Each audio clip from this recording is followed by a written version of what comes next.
Assalamualaikum warahmatullahi wabarakatuh. Di sini kami akan membahas sebuah materi tentang peranan hukum dalam kehidupan masyarakat dari mata kuliah Ilmu Sosial Budaya Dasar dengan dosen pengampu Ibu Ani Rosidah SPD MPD. Presentasi ini disusun oleh kelompok 9 kelas 2B PGSD yang beranggotakan saya sendiri, Reni Nur Safitri, selaku moderator sekaligus pemateri, dan yang kedua adalah Restu Amalia Istiqomah selaku pemateri.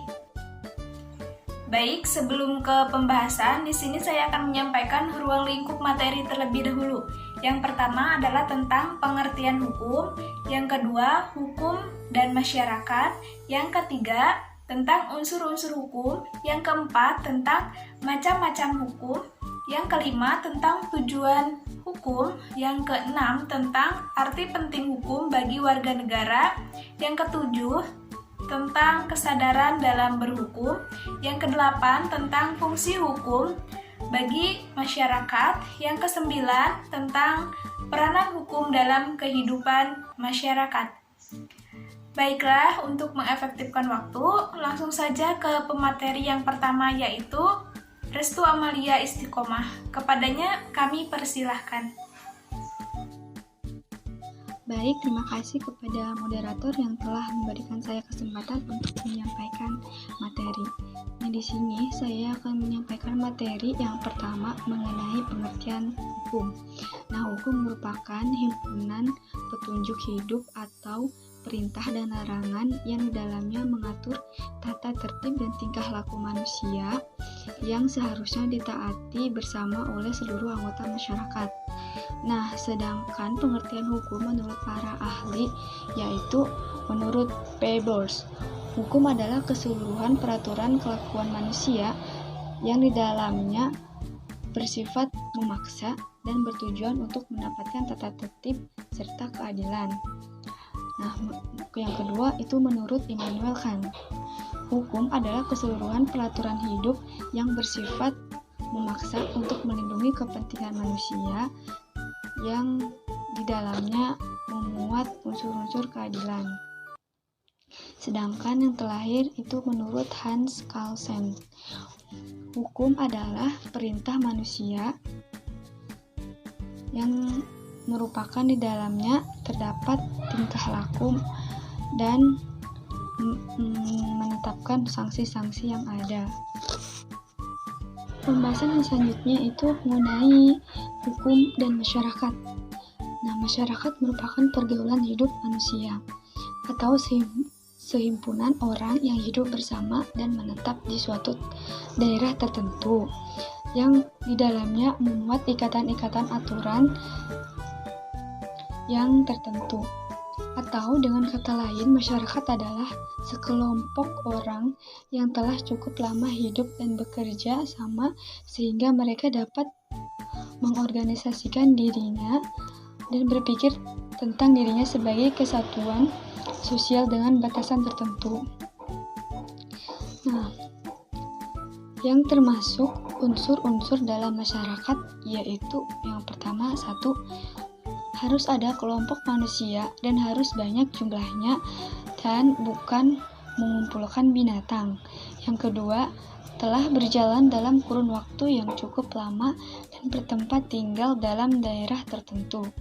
Yang ketiga, adanya aturan atau undang-undang yang mengatur mereka bersama untuk maju kepada suatu cita-cita yang diharapkan bersama. Nah, pada hakikatnya hukum itu tumbuh dan digunakan akibat daripada peristiwa yang timbul di dalam lingkungan masyarakat yang pada saat itu masih terdapat keragaman dalam pemecahan masalahnya. Sehingga hukum itu masuk dan menyatu dengan kehidupan setiap manusia yang pada teritorialnya diatur oleh hukum atau tidak tertulis. Selanjutnya itu ada unsur-unsur hukum. Nah, dalam unsur-unsur hukum ini ada 3 unsur. Yang pertama, peraturan mengenai tingkah laku dalam pergaulan masyarakat. Yang kedua, Peraturan itu diadakan oleh badan-badan resmi yang berwajib, dan yang ketiga itu sanksi terhadap pelanggaran peraturan itu adalah tegas. Selanjutnya ada macam-macam hukum. Sumber hukum terbagi menjadi 3 macam. Yang pertama ada undang-undang negara, termasuk peraturan-peraturan pemerintah dan peraturan-peraturan pemerintah daerah. Yang kedua ada kebiasaan, yaitu suatu kebiasaan tertentu yang dituruti manusia dalam pergaulan hidupnya sehari-hari, sehingga tindakan yang berlawanan dengan kebiasaan itu dirasakan sebagai pelanggaran hukum. Yang ketiga ada traktat, yaitu suatu perjanjian antara dua negara atau lebih. Nah, sedangkan hukum secara keseluruhan dibagi menjadi 2, yaitu pertama ada hukum publik atau hukum umum, yaitu hukum yang mengatur kepentingan-kepentingan dan pertentangan kepentingan yang bersifat umum. Contohnya, hukum tata negara, hukum pidana, hukum internasional, dan hukum perdata. Sedangkan yang kedua itu ada hukum sipil atau privat, yaitu hukum yang mengatur kepentingan-kepentingan dan pertentangan-pertentangan yang bersifat pribadi. Contohnya hukum perdana, hukum acara perdata, hukum dagang. Nah, selanjutnya ada tujuan hukum. Di sini terdapat 5 tujuan hukum. Yang pertama itu tujuannya untuk mengatur tata tertib masyarakat secara damai dan adil. Yang kedua, untuk menjaga kepentingan tiap manusia supaya kepentingan itu tidak dapat diganggu-gugat. Yang ketiga, untuk menjamin adanya kepastian hukum dalam pergaulan masyarakat. Yang keempat, untuk melindungi masyarakat. Dan yang kelima, untuk menyelesaikan pihak-pihak yang bermasalah secara damai dan adil. Nah, saya kira cukup materi yang dapat saya sampaikan. Saya kembalikan kepada moderator. Terima kasih. Baik, terima kasih kepada Restu yang sudah menyampaikan materi. Untuk pembahasan selanjutnya akan saya sampaikan. Arti penting hukum bagi warga negara.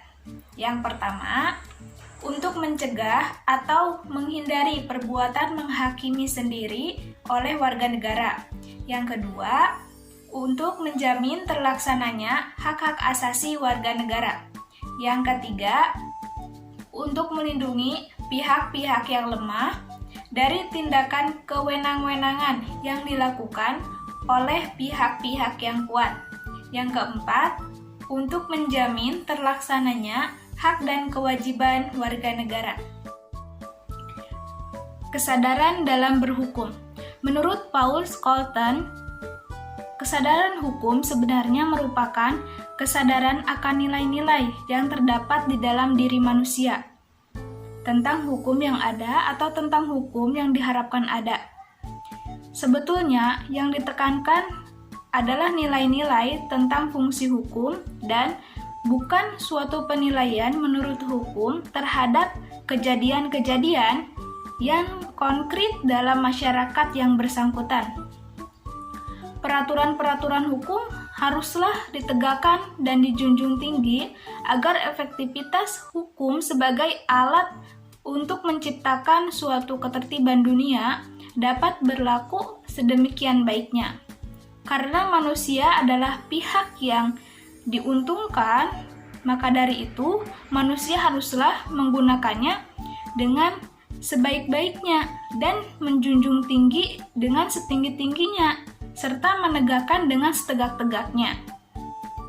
Adapun faktor-faktor yang mempengaruhi kurangnya kesadaran hukum di masyarakat, yaitu masyarakat majemuk seperti masyarakat Indonesia yang terdiri dari berbagai suku, budaya, dan agama, tentu akan memiliki budaya hukum yang beraneka ragam. Semua itu akan memperkaya khasanah budaya dalam menyikapi hukum yang berlaku, baik di lingkungan kelompok, masyarakat, maupun berpengaruh secara nasional. Kita akan mencoba melihat bagaimana negara kita khususnya masyarakat Indonesia, memandang pelanggaran hukum beserta konsekuensinya. Baik, materi selanjutnya yaitu tentang fungsi hukum dalam masyarakat. Yang pertama, fungsi hukum sebagai atau social control. Fungsi ini bertujuan untuk memberikan suatu batasan tingkah laku masyarakat yang menyimpang dan akibat yang harus diterima dari penyimpangan itu. Yang kedua, fungsi hukum sebagai tool of engineering. Fungsi ini sebagai sarana perekayasa sosial, yaitu mengubah masyarakat dengan menciptakan perubahan-perubahan dalam masyarakat menuju kemajuan yang terencana. Yang ketiga, fungsi hukum sebagai simbol. Fungsi ini dimaksudkan untuk menyederhanakan rangkaian tindakan atau peristiwa tertentu, sehingga mudah diperoleh pengertian yang bersifat umum. Yang keempat, fungsi hukum sebagai political instrument. Fungsi hukum sebagai political instrument adalah untuk memperkokoh kekuasaan publik atau mengefektifkan pelaksanaan kekuasaan negara. Dan yang kelima adalah fungsi hukum sebagai integrator. Fungsi hukum ini mengurangi konflik yang terjadi dan memperlancar proses interaksi pergaulan sosial. Artinya, hukum ini menjadi sarana untuk menciptakan keserasian berbagai kepentingan masyarakat. Baik, materi selanjutnya yaitu tentang peranan hukum dalam kehidupan masyarakat. Yang pertama, hukum berperan menciptakan keamanan dan ketertiban. Hukum mencegah warga masyarakat untuk melakukan tindakan yang melanggar kepentingan bersama. Hak ini akan mendorong terwujudnya suasana aman dan tertib dalam kehidupan masyarakat. Yang kedua, hukum berperan menegakkan nilai-nilai kebenaran dan keadilan. Sudah menjadi hal biasa bahwa konflik dan kejahatan terjadi dalam kehidupan masyarakat. Akan tetapi, selama hukum ditegakkan, pihak yang terkait konflik dan pelaku kejahatan akan mendapatkan ganjaran yang setimpal. Yang ketiga, hukum berperan mengatur tingkah laku individu dan masyarakat. Masyarakat terdiri atas pribadi yang mempunyai karakter yang berbeda. Dengan hukum, karakter individu akan terpelihara dalam kebaikan agar senantiasa tidak merugikan kepentingan orang lain dan kepentingan umum. Yang keempat, hukum berperan mendorong terwujudnya kerekatan sosial. Melalui hukum, kedekatan antar warga negara akan terjalin.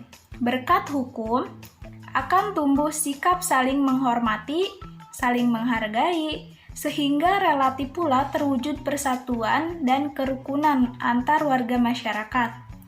Yang kelima, hukum berperan membantu masyarakat meraih kesejahteraan. Terwujudnya ketertiban, keamanan, ketenangan akan menciptakan suasana yang kondusif. Hal ini menjadikan masyarakat dapat bebas dan leluasa mengembangkan dirinya untuk meraih kesuksesan hidup. Baik teman-teman, pembahasan materi sudah selesai dilaksanakan. Saya akan menyampaikan kesimpulan dari materi yang sudah dibahas. Jadi, hukum adalah sekumpulan peraturan yang terdiri dari perintah dan larangan yang bersifat memaksa dan mengikat, dengan disertai sanksi bagi pelanggarnya yang bertujuan untuk mengatur ketentraman dan ketertiban dalam masyarakat. Untuk mencapai ketentraman dan ketertiban dalam masyarakat dibutuhkan sikap masyarakat yang sadar hukum. Selain masyarakat, pemerintah pun juga harus sadar akan hukum tersebut. Maka tercapailah ketentraman dan ketertiban itu. Demikianlah Hukum memiliki peran dan fungsi yang sedemikian rupa, sehingga di dalam suatu kehidupan bermasyarakat diharapkan terwujudnya ketertiban, keteraturan, keadilan, dan perkembangan sedemikian rupa, sehingga dapat dijumpai masyarakat yang senantiasa berkembang. Hukum dalam masyarakat berfungsi sebagai sarana pengendalian sosial, rekayasa perangkat sosial, sarana penyelesaian sengketa, simbol, dan instrumen politik. Hukum juga berperan menciptakan keamanan dan ketertiban, menegakkan nilai-nilai kebenaran dan keadilan, mengatur tingkah laku individu dan masyarakat, mendorong terwujudnya kerekatan sosial, dan membantu masyarakat untuk meraih kesejahteraan.